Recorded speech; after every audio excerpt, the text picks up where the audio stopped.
Hello, everyone, and welcome to our live coverage of 5th Starlink Group 15-6 mission launch from the West Coast, that is from Pad Space Launch Complex 4 East at Vandenberg Space Force Base in California.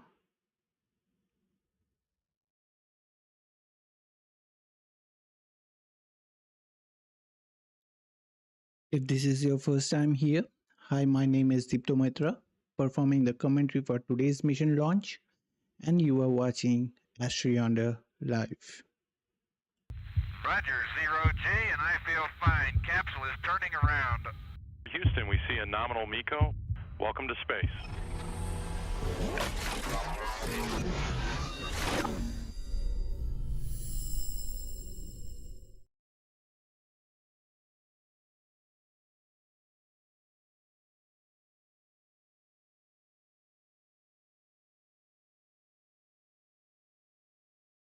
We hope you all are doing fine and excited for the upcoming Starlink launch. But for sure, we know that you are sky high with excitement for the next SpaceX Axiom 4 mission launch. But to be honest, it's getting a bit restless, as at least that's how I feel with the repeated postponements of the Axiom 4 launch. But it's true, better safe than sorry, especially when it comes to a human spaceflight mission. But now we are about to hit a major milestone. Today we are super excited bringing you the coverage of SpaceX's 500th overall launch and the 72nd Falcon 9 launch of this year. With today's Falcon 9 liftoff, SpaceX will be hitting an electrifying milestone, their 500th mission overall launch, proving their reliable, reusable, and revolutionary space access that isn't science fiction anymore. Today's launch marks the 25th one from Vandenberg's Space Force Base for SpaceX as they continue building their incredible launch cadence for the year. As per the current launch manifest, it's SpaceX having it today its 500 mission launch with the Falcon 9 launch for Starlink Group 15-6 scheduled today. But before the Axiom 4 launch, it was meant to be. But of course, that's wild. But honestly, I was hoping their 500th launch would be the Axiom 4, a human spaceflight mission that would have made it even more special. Now, just a reminder, we have had launches for Starlink Group 11, 12, and 13, but Group 14 was skipped entirely as SpaceX jumped straight to Group 15, which already had 5 launches before today's one. The same goes for Group 17, with Group 16 being skipped altogether. Now we are currently standing by for a Falcon 9 liftoff at 6:54 p.m. Pacific time, 9:54 p.m. Eastern time from California, heading on a southeast trajectory for the Starlink Group 15-6 mission, carrying a batch of 26 Starlink satellites to low Earth orbit. Now, before we dive into the mission details, a big thanks from all of us at AstroYonder team along with our incredible moderators for joining us on this launch ride. We are truly fueled up by your presence and support that inspires us to work more hard and to meet your expectations. A big thanks to our amazing YouTube community for the encouragement that keeps our mission flying, and heartfelt gratitude for helping us bringing you deep dive launch coverage loaded with all the stats and insights. We are truly grateful to have you on board as we count down to the liftoff together. Would really appreciate if you guys could join the chat and let us know where you are joining from. Also, feel free to share any questions, suggestions, or opinion with us. Please don't be shy, just bring them on. We would love to hear from you guys. Once again, just a reminder, it's me only managing the launch coverages on my own. So if we face any technical issues by chance, please bear with me and be tuned in. I will do my best to guide you through the Falcon 9 rocket launch happening in approximately 37 minutes from now. SpaceX is currently targeting a liftoff time of Falcon 9 from Vandenberg Space Force Base at 6:54 p.m. Pacific Time, 9:54 p.m. Eastern Time on Thursday, June 12th of 2025. Now let's get into today's mission details. As this is a Vandenberg flight and we don't receive the launch weather forecast for Vandenberg flights from 45th Weather Squadron, but reports suggest so far that the weather is looking good for today's Falcon 9 launch opportunity and the range is ready to support. Weather officials keeping a keen eye on the weather for any probability of launch weather constraint violations, and the forecast calls for a temperature of 18 degrees Celsius, scattered clouds with 48% cloud cover, and a wind speed of 15 miles per hour. Now let's take a look at the payload details for Starlink Group 15-6 mission. Now, before discussing the payload details, just a reminder, today's payload does not include any direct-to-cell satellites, but it does consist of newer, optimized Starlink version 2 mini satellites. Today's launch is the 53rd dedicated Starlink mission of the year. Before this launch, SpaceX had already sent up 1,268 Starlink satellites in 2025 alone, surpassing the 1,000 mark for this year. With this launch, the count jumps to 1,294 satellites, and if we include the 22 version 3 variants launched on the previous 3 Starship flights this year, those simulator ones, the count rises more with a total of 1,316 Starlink satellites launched this year. And we must agree that that's really an astounding pace SpaceX is maintaining. Starlink satellites built in Redmond, Washington. Today's payload consists of 26 Starlink version 2 mini optimized satellites. Each of these satellites having 5 advanced Ku band phased array antennas, 3 dual band parabolic antennas using Ka and E bands, and a dual solar array that spreads out to about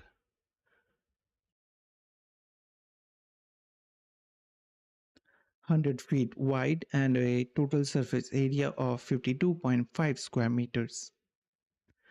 Also, not to forget that these 2 solar arrays are also aeroneutral, which enable faster on-orbit maneuvers for the Starlink satellites. And each satellite is equipped with a high-capacity battery to provide power to the payloads. Each Starlink satellite features 3 space laser transponders, also known as optical intersatellite links, for intercommunications, operating at speeds up to 200 Gbps. These satellites make use of argon-fueled Hall effect thrusters for in-orbit maneuvering, which was previously based on Krypton. And this switch of the propellant was mainly due to the cost effectiveness argon provides compared to Krypton. Now, just a quick short context to understand the switch, why they made this switch. Relative to Krypton, the argon required to fuel Starlink version 2 satellites will be practically free. Now, put it into perspective, fueling its next constellation of almost 30,000 version 2 satellites could cost SpaceX less than fueling 4,000 version 1 satellites, which were based on Krypton.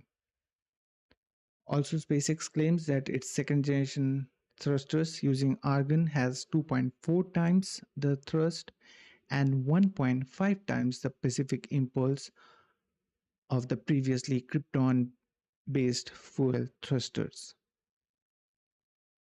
Now, today's payload will be deployed in an orbit with an altitude of approximately 266 kilometers and with an inclination of 70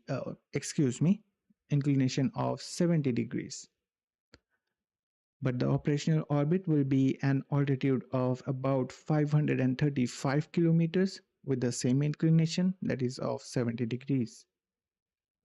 Now, just a quick fun fact, although it's not at all related with today's Starlink launch, but just for you guys to know and to remind you guys, most of the proliferated architecture NRO satellites for National Reconnaissance Office are having the same inclination of around 70 degrees.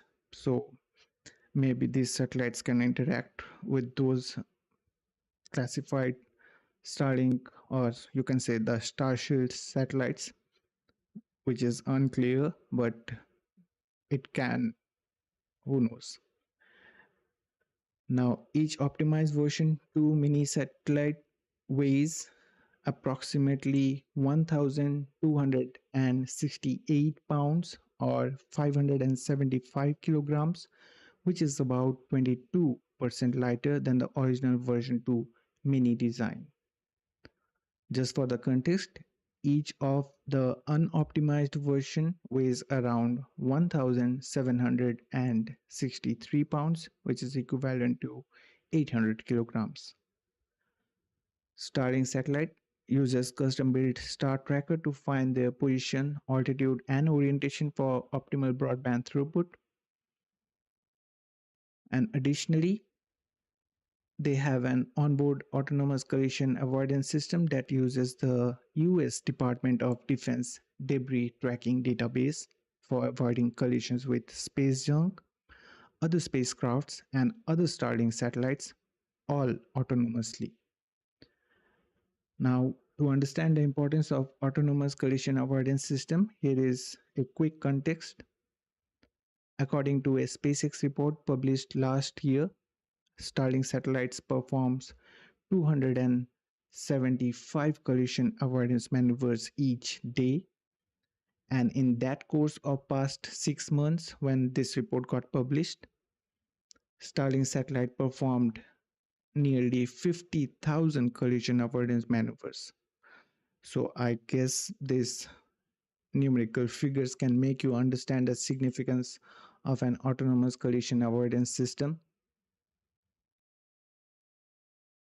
Now let's know about the optimizations being made for the Starlink version 2 mini satellites, and with that how SpaceX is leveling up the number of satellites to be packed in each launch. So firstly, the key optimization is a 22% weight reduction, bringing each satellite's launch mass to approximately 575 kilograms compared to the original version 2 mini's 800 kilograms. Now, this is just for one satellite. Now, if we will be considering the whole stack of the satellites getting launched, that makes a huge difference. Now, this lighter design, achieved through upgraded avionics, propulsion, and power systems, allows more satellites to fit within Falcon 9's payload carrying capacity. Additional enhancements include a Doppler dual-band antenna for improved bandwidth and mass-optimized components tailored for efficient stacking and deployment. So, thanks to all these optimizations, that allows Falcon 9 to carry up to 29 satellites per mission, around 6 more than the original version 2 mini design. As of now, we got to see only one time for the launch of 29 Starlink satellites.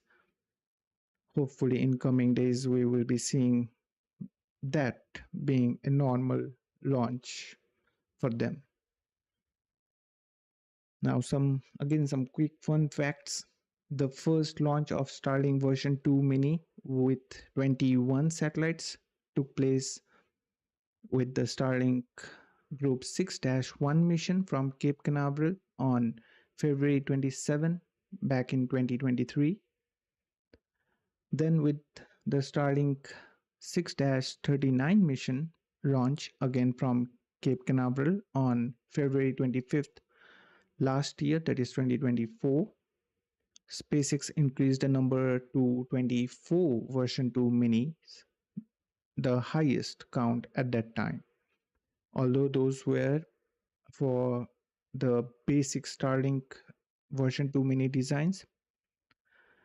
But starting this year on January 21st, 2025, with Group 11-8, SpaceX launched 27 optimized version 2 mini satellites for the first time. That record was soon broken on March 31st, again this year, 2025, with the Group 6-80 mission, which carried 28 optimized version 2 minis.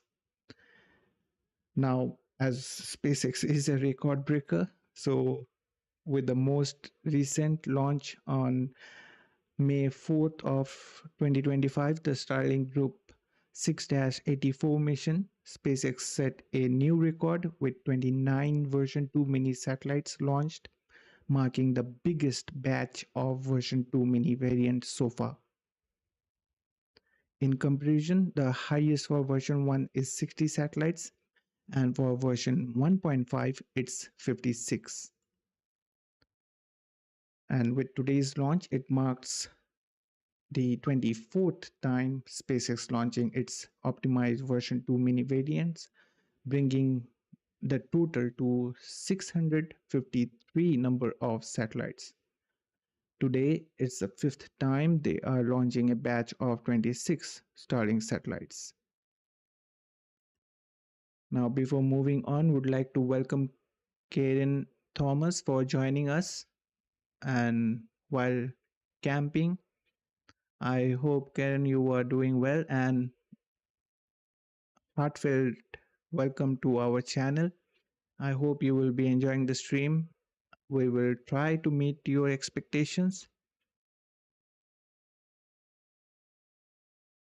And also, we hope that you are enjoying your camping trip.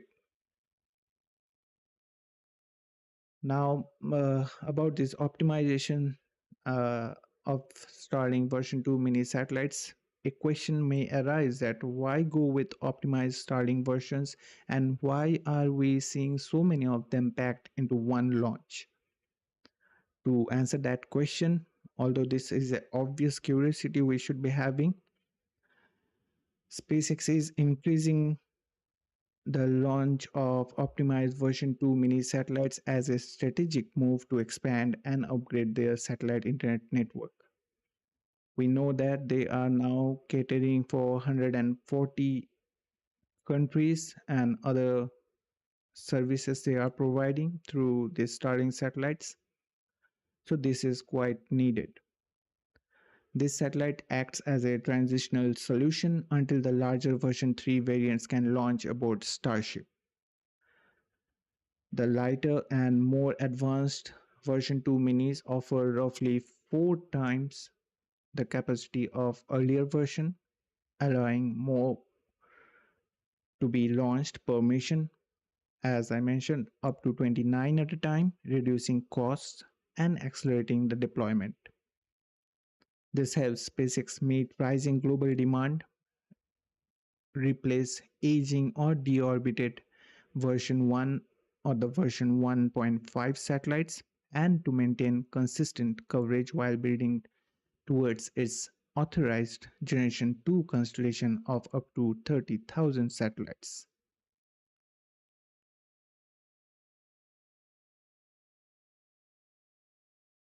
Now, for example, back in 2024, Please excuse me.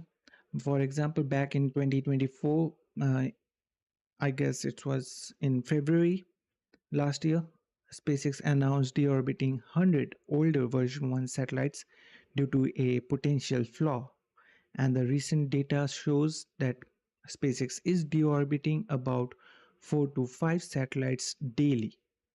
So this creates voids in the constellation, which SpaceX addresses by launching the increased launch capacity up to 29 of them, and with the new version 2 mini optimized satellites, which offers 4 times the capacity and improved performance.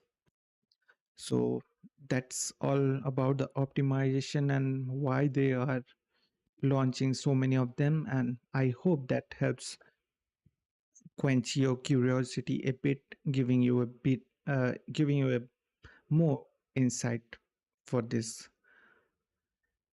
So now let's take a look at the flight record for the booster supporting today's Starlink Group 15-6 mission.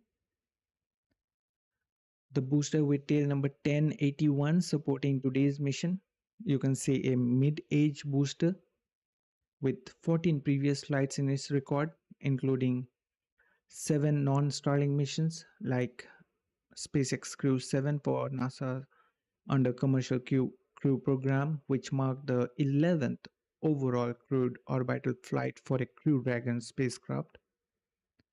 CRS-29, again, that's a SpaceX Dragon involved launch. That is a commercial resupply services mission to the International Space Station, which marked the 9th flight for SpaceX under NASA's CRS Phase 2 contract. Next up was the NASA's PACE mission, which stands for Plankton Aerosol Cloud Ocean Ecosystem, which is a NASA Earth observing satellite mission.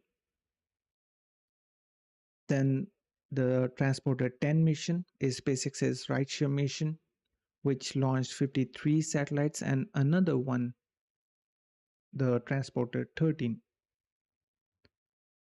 The next non-Starlink mission supported by this booster is European Space Agency's Earth Care mission, which is a joint European-Japanese satellite under European Space Agency's Earth Explorer program.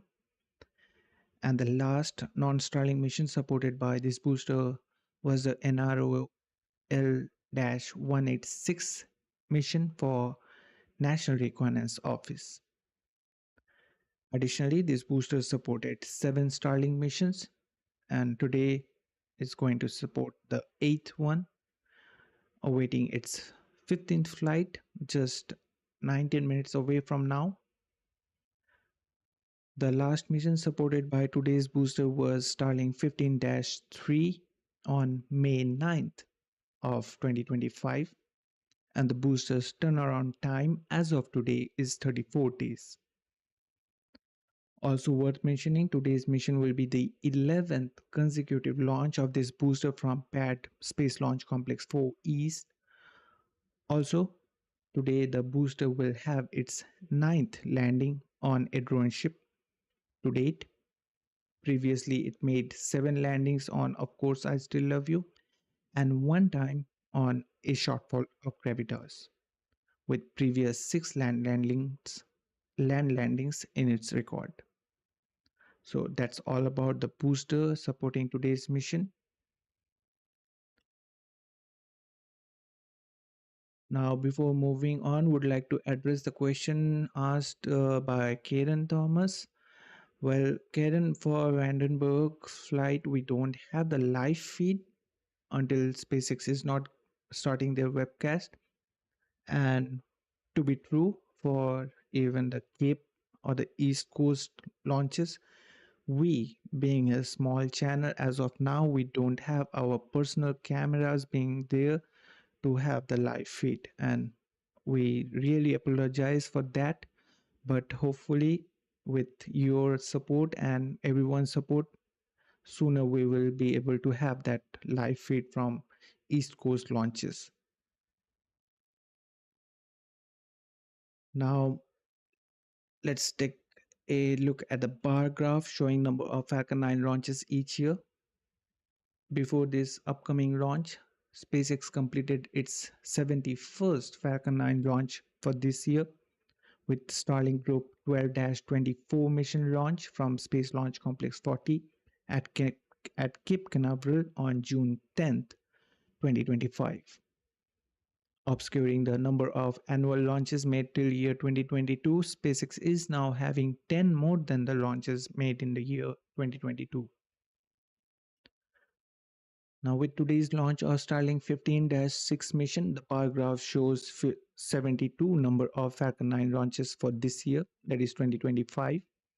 And as of now, SpaceX is less than halfway to reach the number of launches made in year 2023 and 2024. And with today's launch, SpaceX is now will be having 24 behind 2023's total and 60 short of 2024. SpaceX completed 132 Falcon 9 launches last year, as we know, marking its highest annual launch count to date. That is 134 launches in total, including 2 Falcon Heavy missions. Now, this year again, they are targeting to surpass their last year's annual launch count with around 170 to 180 Falcon 9 launches just itself, apart from upcoming Falcon Heavy launches. That's an ambitious target, but let's hope they pull it off. Now, we have a request for you guys joining us. If this stream fuels your love for space, give this stream a like. It's kind of fine-tuning the trajectory of our mission to build a community with amazing space enthusiasts like you. And don't forget to subscribe and turn on the notification so that you won't miss a single launch update. Here at AstroYonder, we believe together we will build the ultimate space constellation of space enthusiasts like you. We would be super grateful for your kind support. Now, about the pre-launch timeline, we'll be skipping that since it's a typical Falcon 9 launch for Starlink with absolutely no alteration or deviation in any of the pre-launch event. However, there's one point, like in every stream I mention, would like to highlight it just for quick knowledge, which you might be aware of already, that the strong back reclining process here at Vandenberg differs from that at Cape Canaveral and Kennedy Space Center. Here at Vandenberg, we recline the strong back about 13 degrees away from the Falcon 9, whereas at Cape Canaveral and Kennedy Space Center, we recline the strong back about a degree and a half away from the Falcon 9. So that's the only thing that's different in today's pre-launch schedule, as this is a Vandenberg flight. Now, just a reminder, SpaceX is targeting a liftoff time of Falcon 9 from Vandenberg Space Force Base at 6:54 p.m. Pacific Time, 9:54 p.m. Eastern Time on Thursday, June 12th of 2025. Just now I checked, SpaceX is still on time and sticking with their current liftoff time as they mentioned. So no worries, there will be no delay because we are getting approximately 8 minutes away, now 7 minutes away from the liftoff. So that's fine. Now quickly move ahead and step through the trajectory for today's mission launch. Falcon 9 leaving the pad from Space Launch Complex 4 East from Vandenberg Space Force Base with the spacecraft on board, the batch of 26 Starlink satellites for a southeast trajectory along the coast of Southern California, heading into a low Earth orbit, that is to the 15th shell of second generation Starlink mega constellation, indicated by that green line on your screen. The red line you see indicates where Falcon 9 first stage will land after stage separation, just a little later leaving California's coast. Today, as it's a west coast flight, The drone ship supporting today's mission is, of course, I Still Love You here at the West Coast. This will going to be the 137th landing on, of course, I Still Love You drone ship to date if successful. And some recovery specifics for you guys, those who are a little bit into these things. The planned booster recovery is approximately 595 kilometers, with estimated fairing recovery approximately 650 kilometers downrange. And the stage 2 debris re-entry will be in the South Pacific Ocean on its second orbit. Now on your screen are some of the stats related to drone ship as of today, but uh, well, these are up to dated, but it is not prior to today's launch. I was just going to say that these are prior to today's launch, but it's not.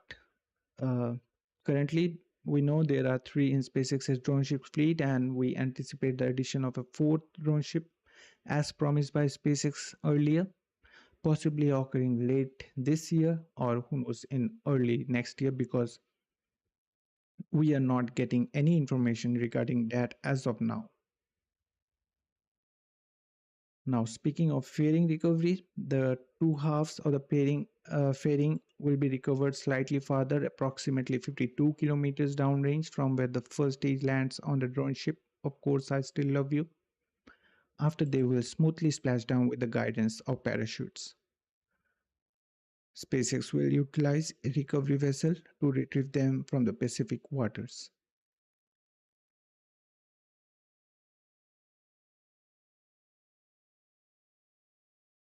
You can see on your screen how a fairing recovery operation looks like. Although the recovery vessel on your screen is Dirk performing the recovery operations at the East Coast, but today's supporting recovery vessel is Go Beyond here at the Pacific. Other recovery vessels at the East Coast, Bob and Go Cosmos, are currently awaiting for their next assignment, while Doug is geared up for the upcoming Starlink Group 12-26 launch from the East Coast.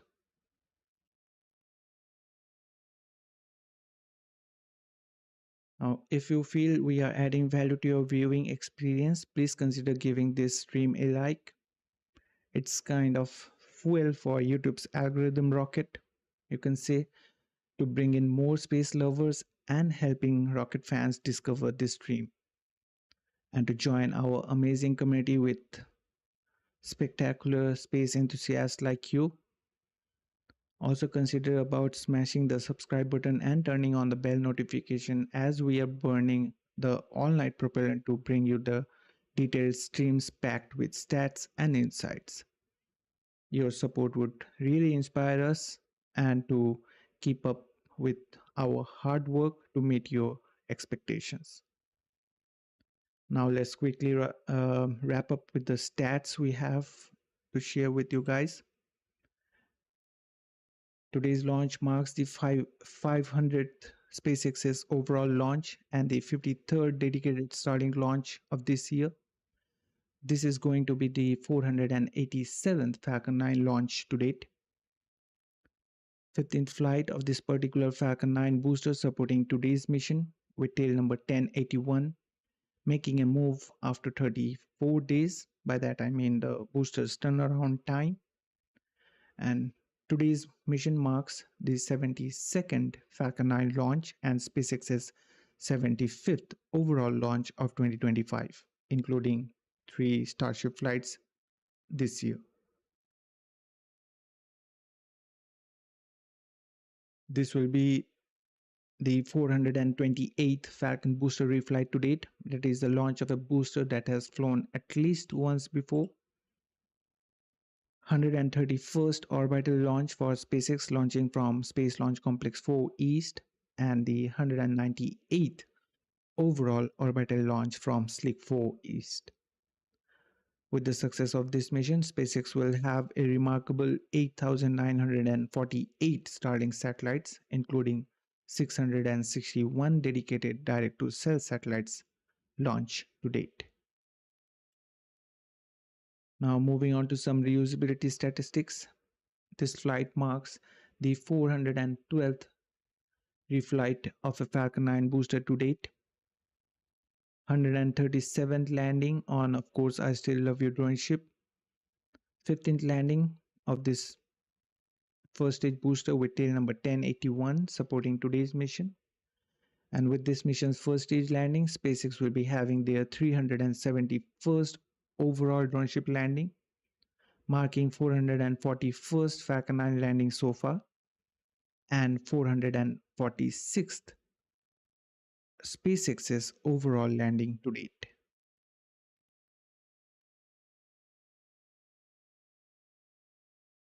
Now let's quickly take a look at the stats for SpaceX launches specifically this year, including today's mission. With today's mission, SpaceX will be having its 75th launch of this year, and out of those, 53 are Starlink missions, including this one. 19 were non-Starlink missions for commercial and government organizations, and 3 Starship launches. 68 of these missions using a reuse booster, including today's one. Now, the geographical distributions provide us that SpaceX is having 47 launches from East Coast. On the West Coast, they will be having 25 launches with today's mission. That is from Space Launch Complex 4 East at Vandenberg Space Force Base. As of now, 3 launches from Gulf Coast at Starbase in Texas and 2 Super Heavy booster catches with Starship's 7th and 8th test flights. For landing, they will be nearing it for the 70th time this year. Most of the landings are on drone ship, with 61 landings being made. Will be made, like it's going to be happening 61st one, and for ground landings they pulled off 9 of them. Now I guess it's time for the webcast to begin, so let me just quickly check.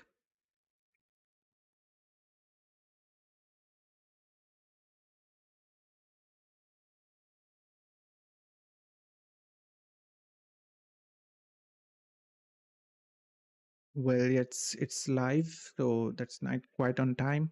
So let's head over, and please provide me some moment, a little moment to set things up, as SpaceX has some pre-launch tune going on.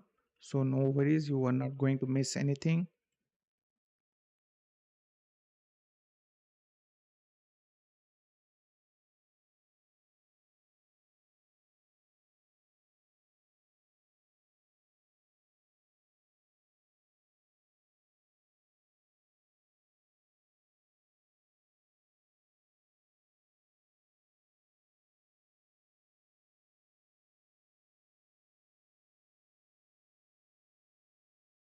I will patch in the mission audio feed once it drops. Meanwhile, once again, I know it's hectic to say and frustrating for you guys also to hear it again and again, but it's for the sake of the stream and to have our outreach, to have amazing space enthusiasts like you here at AstroYonder. Adding value to your viewing experience is our top priority. If you felt we somewhat achieved that, please consider liking this stream. It really helps others to find this stream. Also, meanwhile, let me share some more stats with you. Today is the 100 and Rising for Stromberg retract. so here we are getting the live view of the Falcon 9.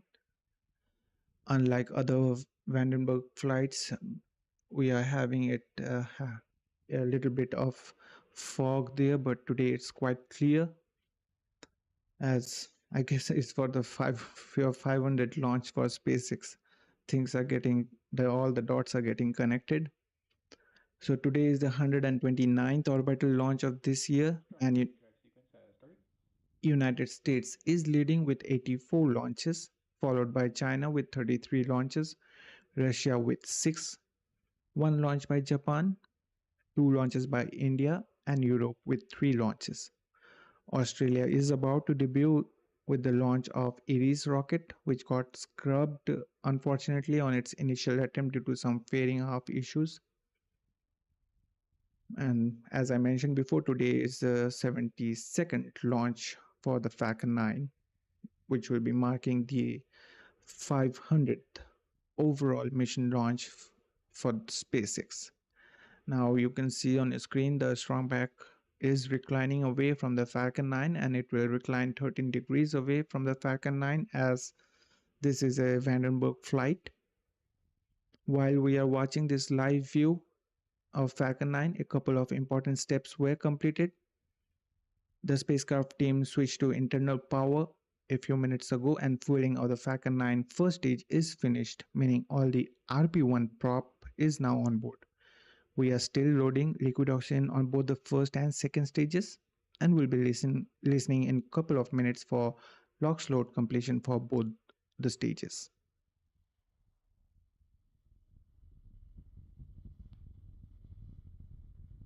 Stage 1 LOX load is complete.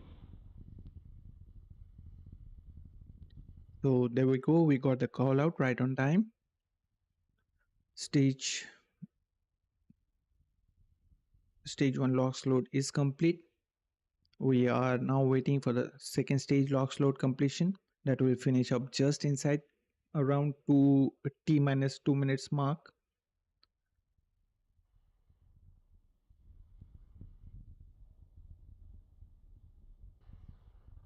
And we will be listening in a couple of seconds for LOX load close out on the second stage.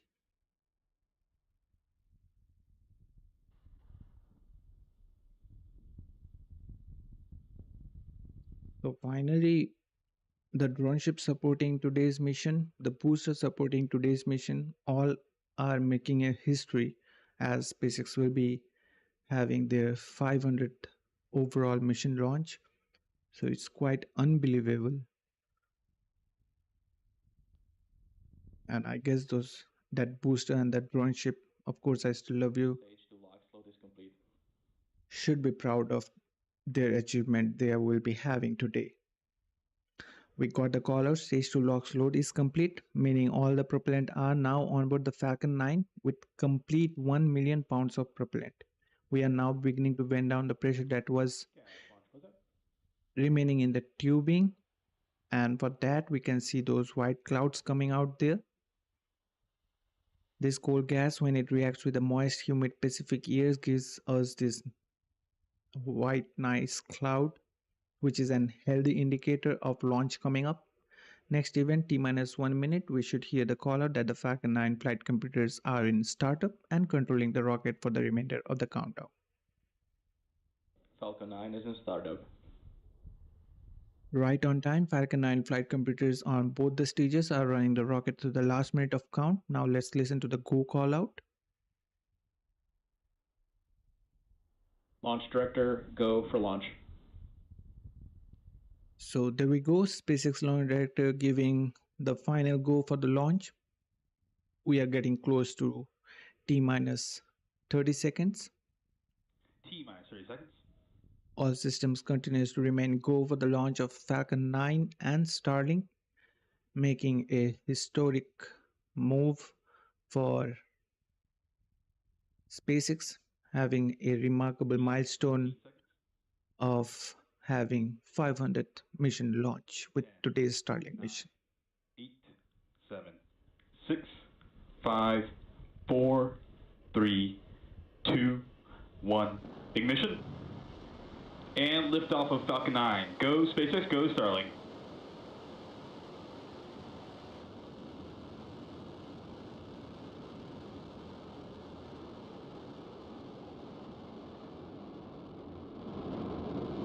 Stage 1 propulsion is nominal. T+22 seconds into the flight, we have a successful liftoff. Falcon 9 has cleared the tower, providing us some amazing views. We got some good call out that the stage 1 propulsion is nominal. Right now we are throttling down the 9 Merlin engines as we prepare for the period of maximum dynamic stress coming up. We are getting some amazing Power and telemetry are nominal. We are getting some amazing views out there. More healthy callouts, power and telemetry both are nominal. Next, expecting the callout for vehicle being supersonic.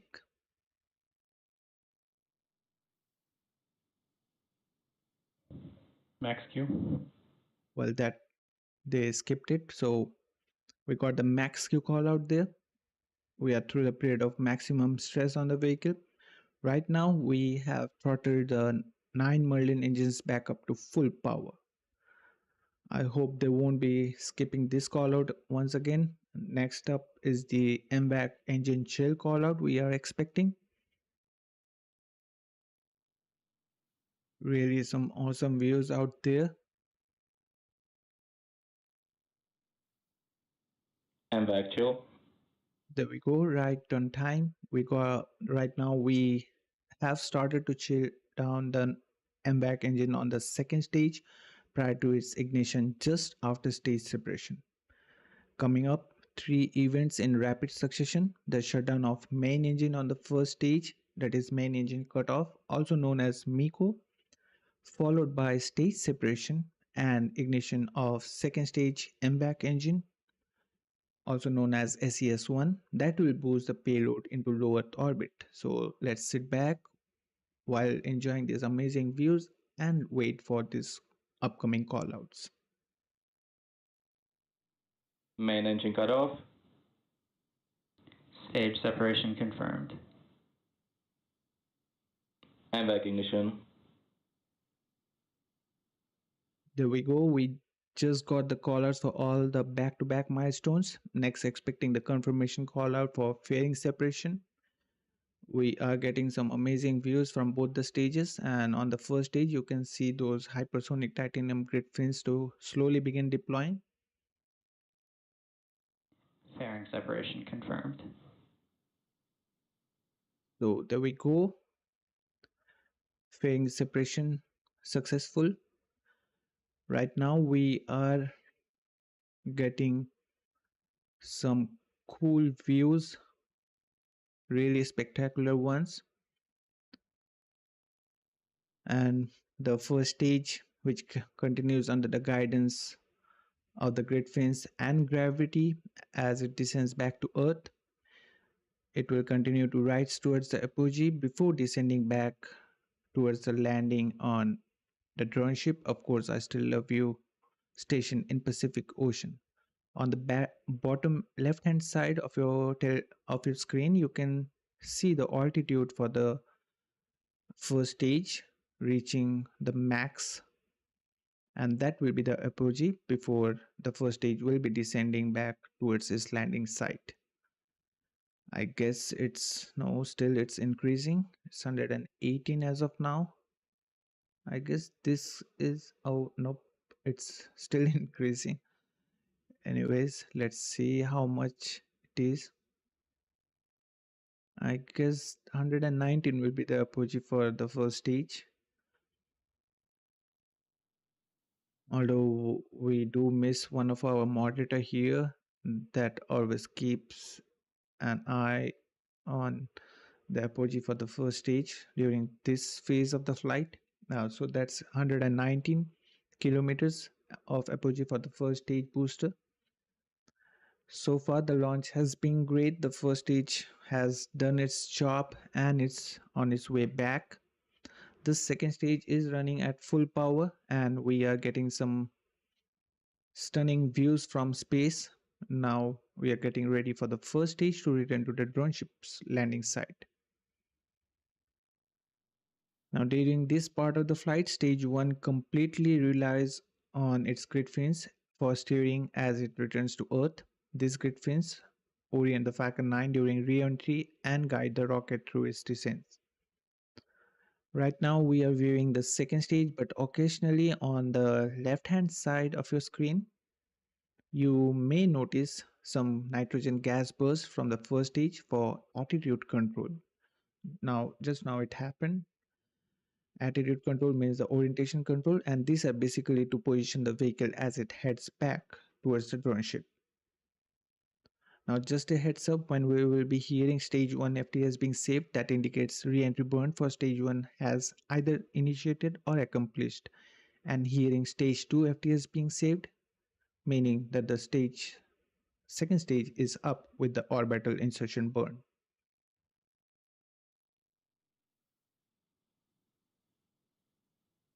See, on your left hand side, you can see those nitrogen gas first, and Stage 1 FTS is saved. there we go.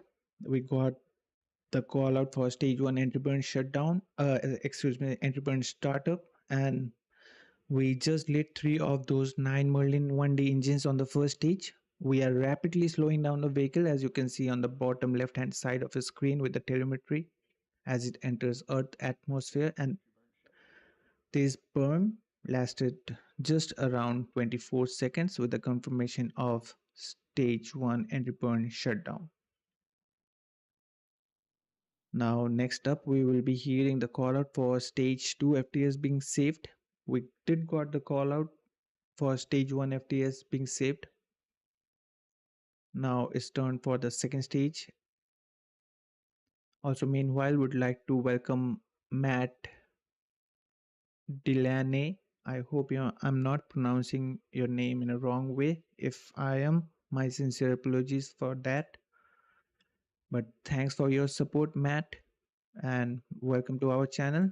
Hope we will be meeting your expectations in upcoming launch coverages.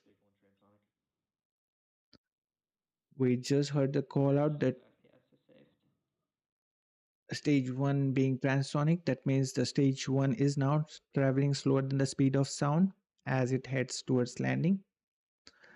Speaking of landing, we are just less than 60 seconds away from that, and we did got the call out stage 2 FTS being saved. That means stage 2 went through its orbital insertion burn.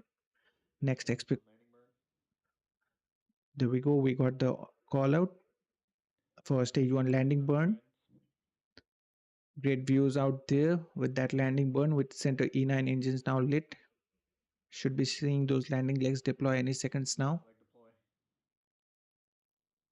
There we go, stage 1 landing legs deployed.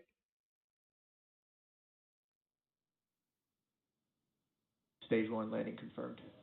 And there we have it. We got the confirmation that we made the 441st landing of an orbital class Falcon 9 rocket. So next up, we will be having the second stage engine cutoff, that is SECO 1. Following that event, second stage with payload on board will enter into about nearly 45 minutes of coast phase as the vehicle ascends to its target orbit. Although we got the visual confirmation for SECO 1, we didn't got the audio confirmation from the mission audio feed. Nominal orbit insertion. At least we got the call out for nominal orbit insertion.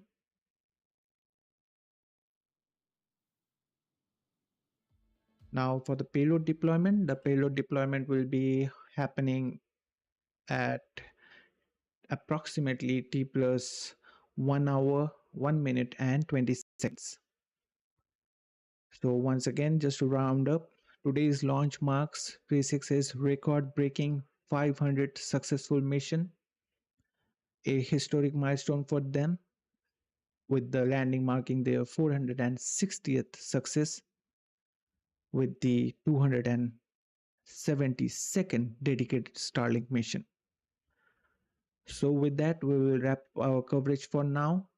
But before wrapping up, want to thank you for wherever you are watching our live launch coverage. Really, it's impossible to do these broadcasts without you and your encouragement. So thank you for your continued support of what we do here at AstroYonder. Now be sure to check out the upcoming Atlas V launch of Kuiper 2 mission and Axiom 4 mission launch coverages. The streams are already posted on our channel and is awaiting your visit. Also check out our social media handle on X for the latest happenings in the space industry and updates on upcoming launches. Hope you enjoyed the stream, and I guess today's launch filled your day with energy, and I think it should be making your day as SpaceX got its 500th mission launch. Really, we appreciate everyone joining us for today's launch. Wishing you a nice week ahead. Once again, thanks for watching. This is AstroYonder Live and me, Dipto, sign off for now, and we will see you soon.